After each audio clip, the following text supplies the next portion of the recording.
না আমাদের আসলে যখন আমরা সেই দৃশ্য চিন্তা করি আমরা কিছু বলতে পারি না, কারণ যেই বাচ্চারা ক্লাস 1-2-তে পড়ে তাদের এইভাবে দগ্ধ হয়ে তাদের জীবন হারানো কতটা কষ্ট হয়েছে সেই সময় তাদের, কিংবা এখনও যারা হাসপাতালে কাতরাচ্ছে তাদের কতটা কষ্ট হচ্ছে, এটা আসলে ভাষায় ব্যক্ত করা সম্ভব নয়। বাংলাদেশে গতানুগতিক দেখানোর জন্য যে তদন্তগুলো হতো, লোক দেখানোর জন্য, এই তদন্ত নয়।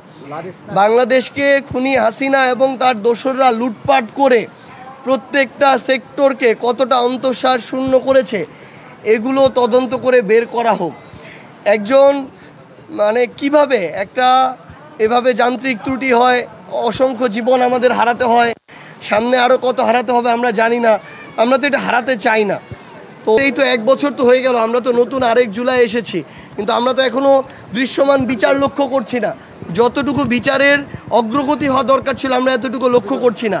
এই অন্তর্বর্তীকালীন সরকার এবং বিচারের সাথে সংশ্লিষ্ট যে কেউ এই ঘটনার জন্য দায়ী, যারা সবচেয়ে বেশি ছিল, খুনি হাসিনা থেকে শুরু করে তার যে দোসররা সরাসরি এই নির্দেশের সাথে ছিল, বাস্তবায়নের সাথে ছিল এই হত্যাকাণ্ডের, এই গণহত্যার, তাদের দৃশ্যমান বিচার, রায় এবং কার্যকর হওয়ার পূর্ব পর্যন্ত এই বাংলাদেশে অন্তর্বর্তীকালীন সরকার কিংবা বিচার বিভাগের সংশ্লিষ্ট যারা রয়েছে, আসিফ নজরুল স্যার থেকে শুরু করে আমাদের বিচার বিভাগীয় যারা রয়েছে, তারা যেন অন্য কোনো কিছু চিন্তা না করে।